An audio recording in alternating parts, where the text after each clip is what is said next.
Okay, so what I'm going to do is go over what's going on with our, oh, and I'm going to project this. Sorry, guys. Demo. There you go. If you don't have it in front of you, just move over to a computer that does.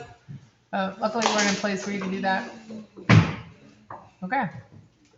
So we're going to be working on our notebook today, and there are going to be times in this class where we have to write things down. It's because your brains remember things when you write them down. I know you guys are used to technology, but the reality is that you have to write things down. So until they update your brains, we're going to stick with the way that brains work, right? So if you open your notebook, you're going to find that these rules exist for you in your notebook. And I'm going to change my screen setting again on this because it's not. I won't be able to see it all. See that? Oh yeah, that's better. Okay. So if you look in your notebook, this first page, it says, an engineer's notebook is a book in which an engineer will formally document in chronological order all of his or her work that is associated with a specific design project. Each engineer has his or her own engineer's notebook. The engineer records all work related to the project's development by hand in permanent ink as neatly and organized as possible. As you use your engineer's notebook, carefully try to apply the following information. Now, first things first, they are incorrect about that. It doesn't have to be permanent ink. So I'm going to just write this in. So you don't have to write this in, but it can be or pencil, no erase. So you cannot erase something in an engineering notebook. And it comes down to a story at the bottom here that I'll explain in a second. But the reality is that there's a chance it's going to go to court. So if you are a true engineer and you build something, you have these notes on how it was developed and how things were made, and they have dates on them. And so based on that, they know that you came up with this idea, you signed off on it, it's yours. My father's a civil engineer, a land surveyor, and so he would go out into the world and measure people's properties. And he had a surveying notebook, and he wrote in pencil, but you cannot erase if you write in pencil. You have to do it in, it has to be permanent. Because what happens is, say he's out there measuring somebody's property and the neighbor's shed is on their lawn, on their property. If the neighbor and this person argue about it, they can go to court. And during the court case, that engineering notebook, that piece of information that my father wrote down is a legal document. So if there were an eraser mark on there, who says he didn't change the numbers before they went into court? There's no way to know unless it shows that there is no erase whatsoever. So when I used to work for him when I was a teenager, he would actually take the erasers off of all the pencils so that I wouldn't make, because you just kind of do it without thinking, you know, like, oh, and you go like, so he would take the erasers right off so that there was no way I would accidentally do that, because I would totally illegitimate, I would make it, that piece of paperwork, not legal, and therefore not able to be used in court. And everything that we ever did had that opportunity to be like that. I'm going to pause here for a second because the phone's ringing. Let me hit play. So you can use a pencil. You can use a pen, but no matter what, you're throwing a line through it. So if you look, it says you're going to write down your thoughts and ideas, sketches and pictures with annotation. So let's see, thoughts and ideas, sketches and pictures with annotated sketches, a work session activities, research findings, and interview information. All of that could be in this notebook at any time. The biggest thing is to make sure that you date it. You write down the date that you do it, and I'm terrible at that, so just remind me.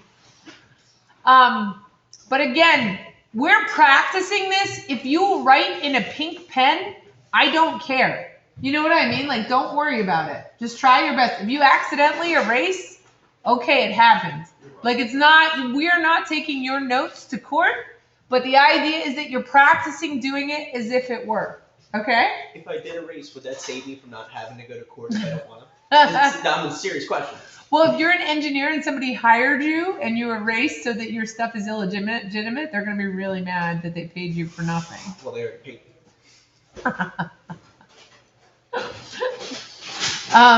Yeah, so anyway, they're not going to pay you the rest of the money, let's put it that way. Nor will the next person. So what do I want to talk about right here is this thing where it says sketches. Don't freak out. You do not need to be an artist. This is not our class, okay? What I need is a depiction of what you're doing. So if you're doing something that's like a circle and a rectangle next to it, even though it's more complicated than that, just write that circle and rectangle with some notes next to it. You don't have to get crazy with it. I get it that it's hard. If you're a great artist, phenomenal, go for it. But you do not need to be an artist with this. You just have to be able to communicate to someone the information that you need. So then in here, there are times where they talk about a journal entry. I don't do that in here, so we don't have to worry as much about that.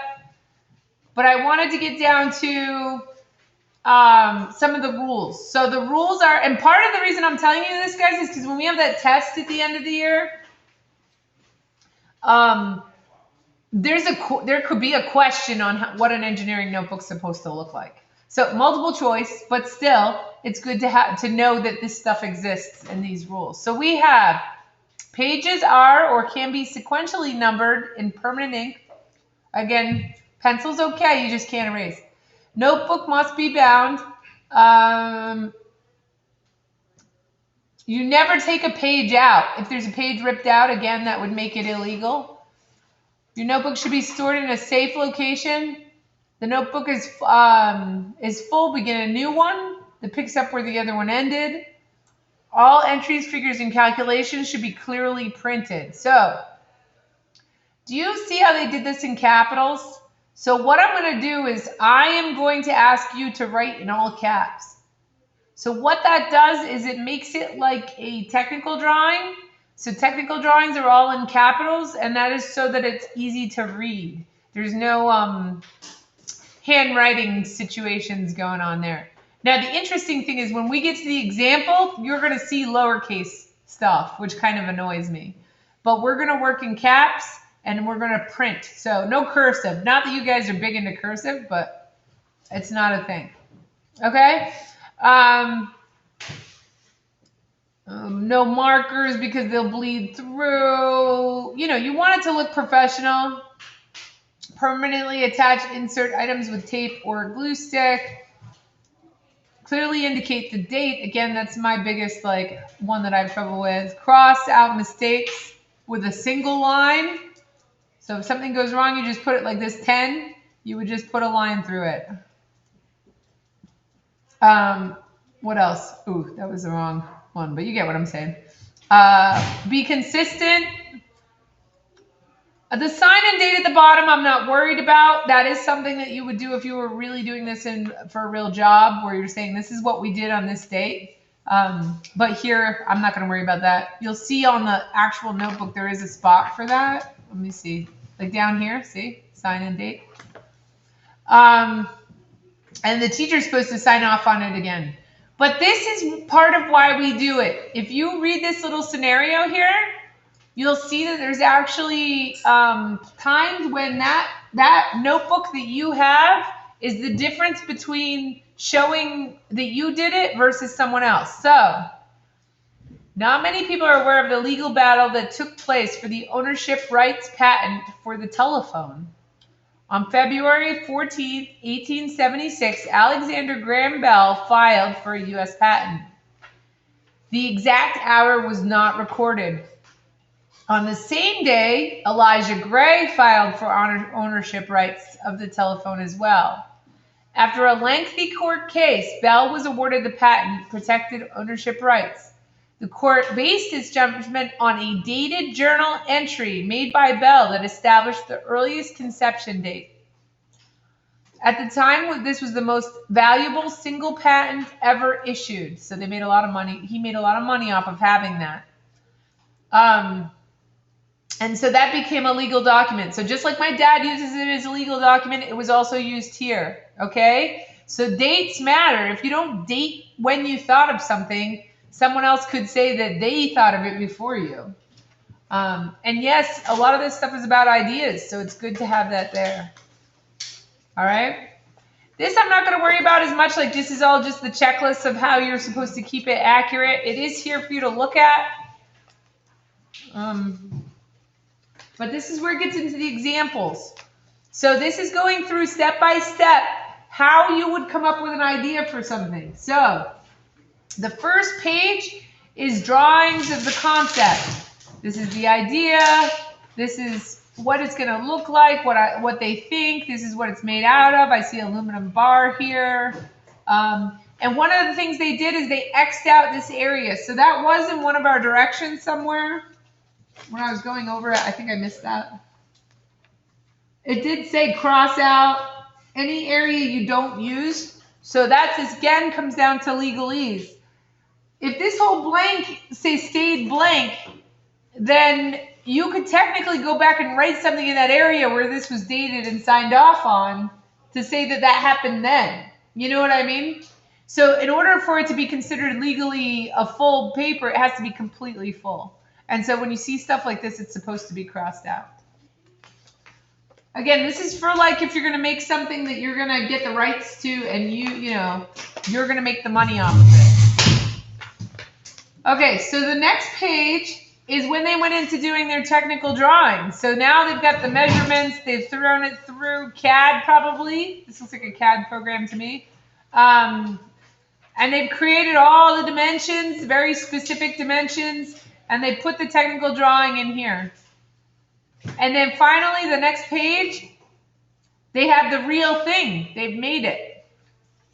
And once they've made it, they've gone ahead and they've checked all of the different engineering things to see, the mechanical advantage, the radius of the wheel. Like all these things are used with the math to show that it worked the way they wanted it to, how much it's going to cost.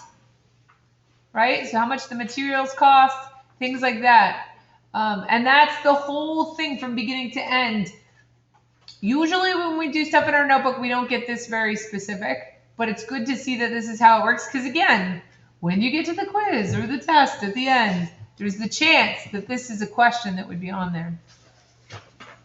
Okay, printing. As I told you, we are printing capitals. So if you're one of those people who needs practice with that, this is here. If you really need practice with it, we could always do that. But I'm not one for, I, as a teacher, don't feel that I need to police your handwriting. I just need to make sure that you're writing down stuff and trying your best. So you'll see this. My father, what's that? So the directions to write a capital D is crazy. So you go down and then 1, 2, 3, and then over. Yeah, so it's squared. Bro, It looks nice and square. Look at W. How bad is W? 1, 2, 3, 4. Yeah. So again, they're making sure it stays within that square. Well, this one goes past the square, but I guess they know that about a W. And that's like a perfect line. And I will show you guys some old technical drawings and how beautiful that handwriting. It's gorgeous. Like if you could write like this all the time, your handwriting would look amazing. Like it's really cool. And a lot of times you'll see fonts and stuff that look like that. But if you know somebody who's really into this stuff, they have this gorgeous handwriting already. They've taken the time to get this technical stuff. But my dad, so he broke his neck in Vietnam, and he was an engineer long after that. And they used to have to hand draw their drawings before computers. And so what he had was a little machine that had 3 legs. One leg hit the table. One like sharper peg went into a plastic thing that had the letters and could trace. And then the third leg, you put your pen in.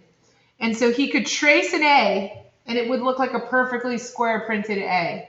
Or he could trace, so he would do that so that it would look good because his handwriting wasn't good enough to make it technical.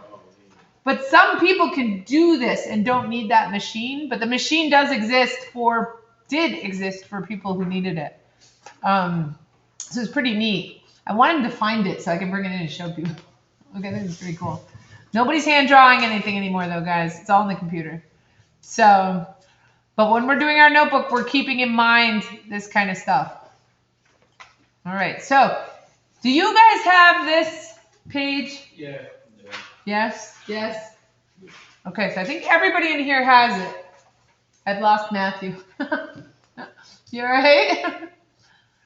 So what we're going to do is we're going to use this as our table of contents. If you don't have it, you would make it on like one of these pages, but I think everybody in here has it. And we're going to actually go through and take some notes. So I'm going to go here. I'm going to go. We got a challenge coming up, but we're not doing that yet. No looky looky. Okay.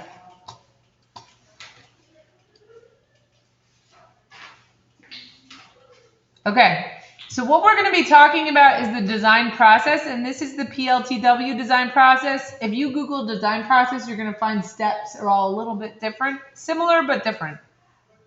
When you take the test at the end of the year, it is going to be this design process they're going to ask you about.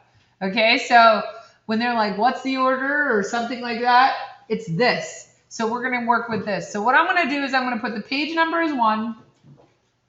I'm going to write in the subject project area, I'm going to put 1.1.0 because we're going to match everything based on the assignments with those. And then I'm going to put design process.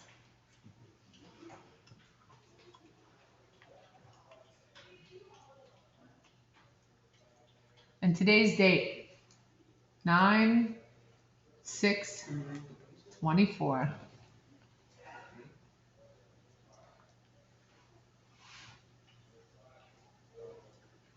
And my dad's books were like these smaller books, Mr. He has some down there like orange.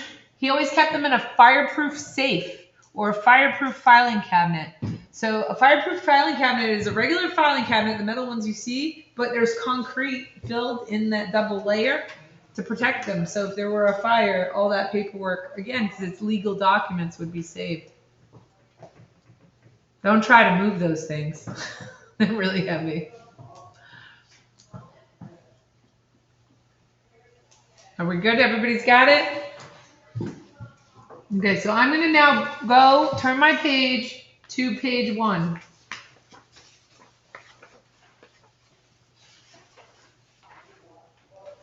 All right, 1 at the top, and I'm going to do the same thing I did before. I'm going to do 1, 1, 0, design process.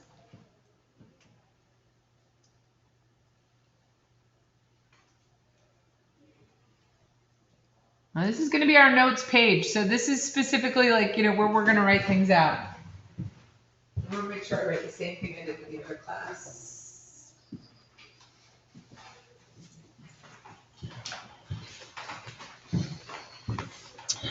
So the whole process of designing is very similar to the scientific method. You state a problem, and then you solve it. And then you come up with a way to solve it, and then you solve it. The difference is that we're building something when we're doing this. We're coming up with something in the end that's physical. So it says, a design process is a systematic problem-solving strategy with criteria and constraints used to develop many possible solutions to solve or satisfy human needs or wants, and to narrow down the possible solutions to one final choice. So we're going to write most of that down as the definition. We're not going to write everything else on this. There's other stuff on the page we're going to write, but this definition is really long and kind of stagnant, but it's important to write it. So, design process, definition. Also, FYI, I am dyslexic. I write random letters and things like that. So if you see that, go ahead and point it out and I'll fix it. If you notice something's missing, you can, fix it on your notebook. People just get used to it. It's my personal glitch. We all have our own glitches.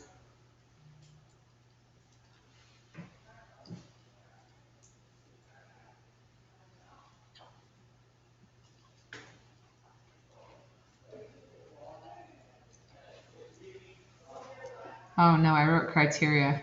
It's not supposed to be criteria, it's supposed to be strategy. Hopefully you're not writing as fast as I am. Oh, with criteria. Here we go.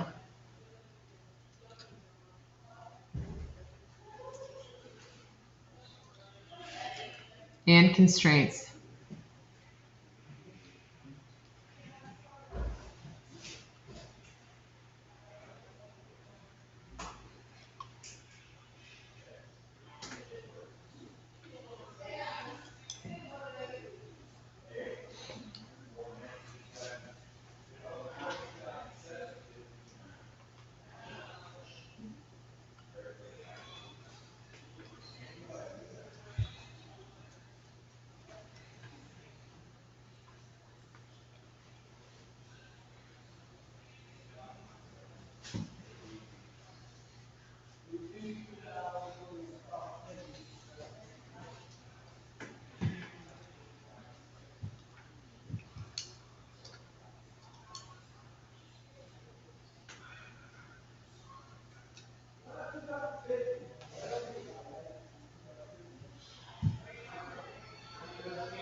So one of the things that happens is that we are going to brainstorm when we come up with a problem. So we're like, okay, this is the problem we're going to do. You're going to come up with like a bunch of ideas. Usually in the class, I'll say, give me 3 ideas, give me 10 ideas, give me 20 ideas. As a team, give me 50 ideas. It depends on what we're doing.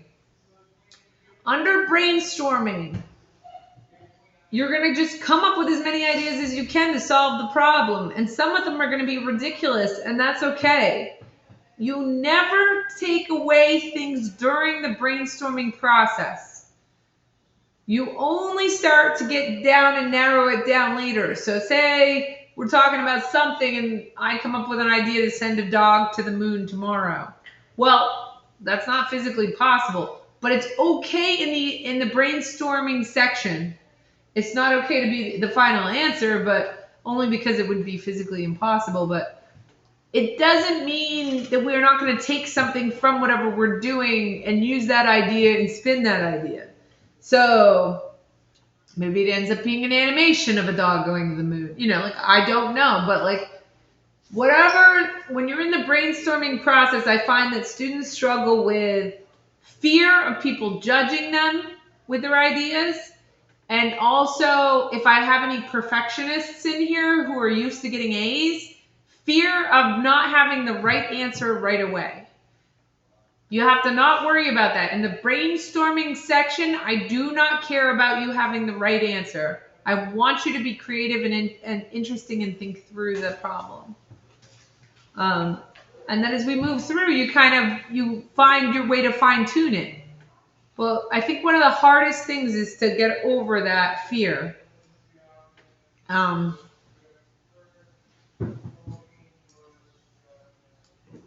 So it goes on to say the word of design often is used generically to mean that you're putting a human effort into something, and that you can use it for different things. But for here, this is how our steps are going to work. We're going to define a problem, generate concepts. That's where you're going to be brainstorming. develop solutions, construct and test, evaluate solution, and present solutions. So that's our circle, our loop. Now look, there's a word here that it says design process is iterative or iterative. I think it's iterative. The heck is the word iterative? Does anybody know? No? Have you ever heard of the word reiterate? Yeah. So it's the same kind of thing. Iterative means that things are going to loop and go around and around and around. This is the same type of thing. So if I click on this, iterative, a process that repeats a series of steps over and over until the desired outcome is obtained. So this, the define the problem, generate concepts, develop, you could loop around multiple times before you get where you need to go. Or you could loop around multiple times because your company wants to make more money, like an iPhone, for instance. My iPhone's fine, but I bet you have a better version than I do.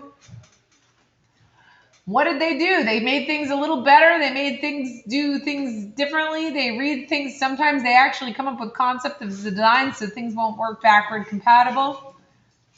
All of that stuff is part of their design process.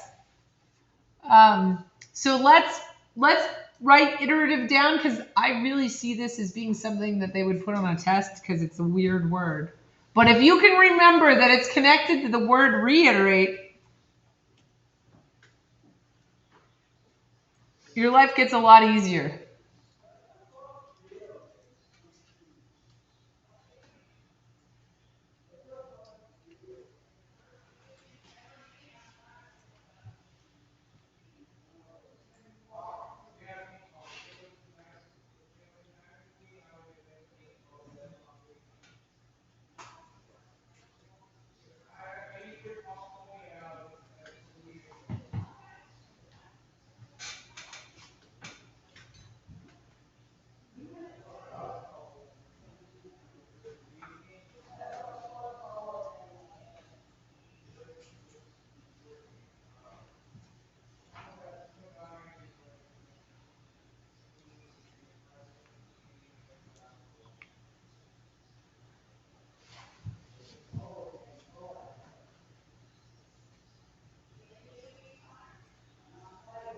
So there you go. Process that repeats a series of steps over and over until the desired outcome is obtained.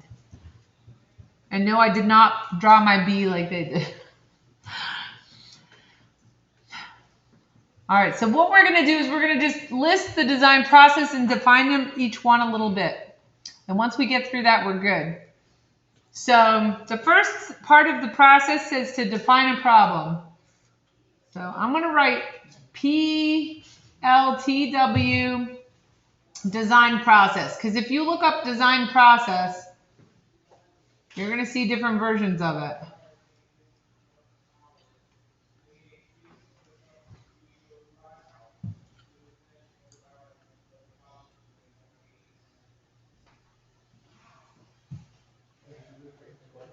So the first thing we're going to do is define the problem. When you define the problem, guys, I forgot to tell the other class. Do not give me the solution. Like in scientific method, you're not giving us the answer in the question, right?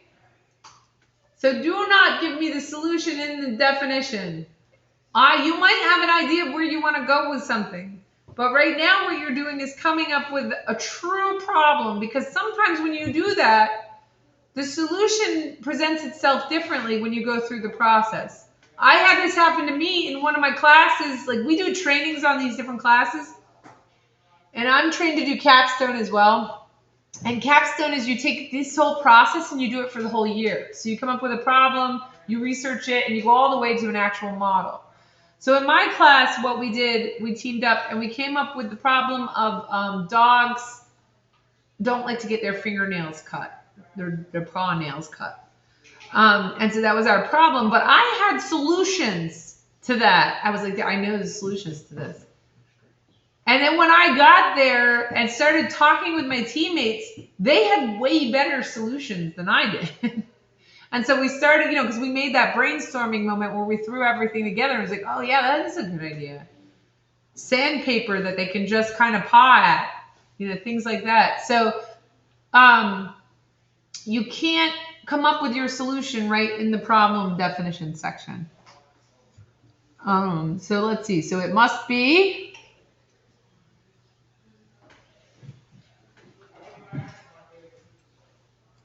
valid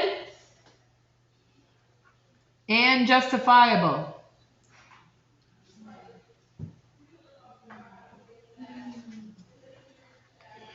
So again, you're not coming up with anything that's like for your own personal gain and doesn't help anybody else out. I mean, I guess that would be your own, you could define it that way, but do these people really need it? I've had, there was a story of this indigenous people that this company helped this company with something, and so the company donated a bunch of solar panels to them. So you know what they did with the solar panels? They made roofs out of them and totally broke them down because it was the first time they had a really good piece of sheet metal and they needed the sheet metal to build something. So knowing what you're giving to and who you're giving to it and why is very important. So it needs to be valid and justifiable.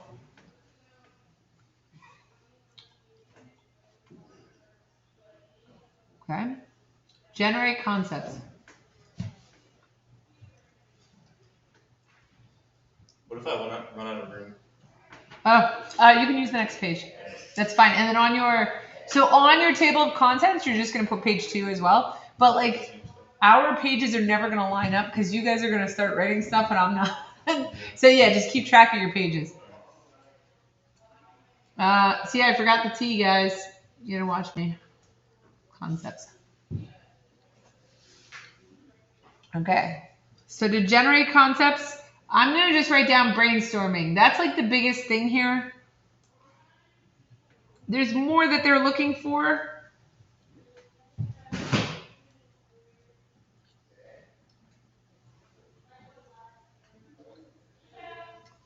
Research the problem, brainstorm, design goals, STEM principles, justify the approach. All of that is in there.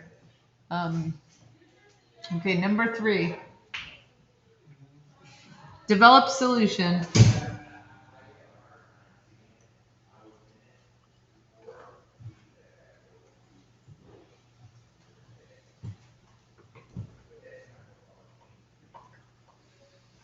So here, the most important thing is that you create that detailed design solution and justify the solution path. So you want to know exactly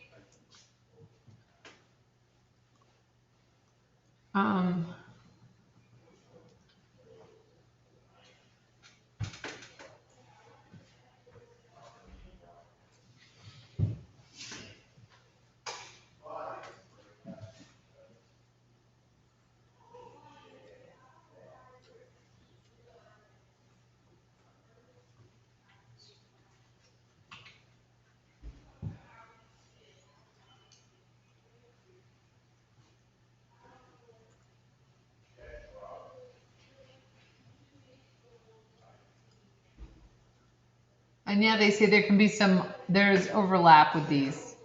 So finally, our last 2, or no, there's 3, sorry, there's 6.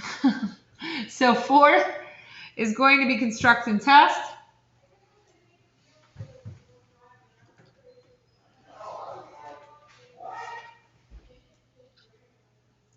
So construct a testable prototype.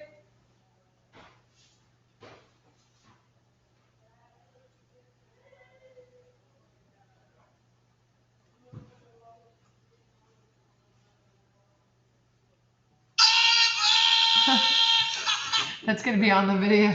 That means we have 5 minutes, guys. I want to finish this. So before the crazy train takes off. So evaluate solution. Let's write this down so we have it done before the bell.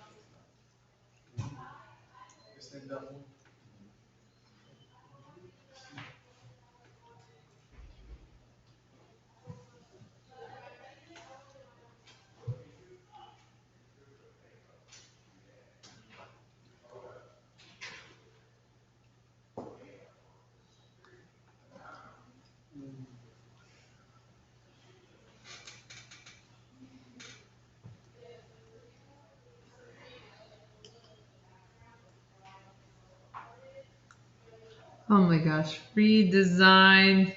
I messed the E. There we go.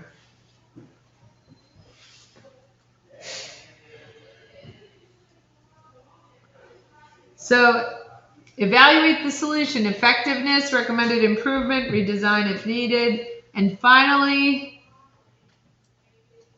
present solution.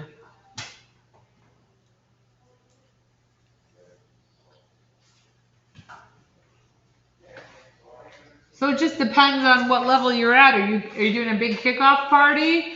Are you selling it to someone else who's going to make it?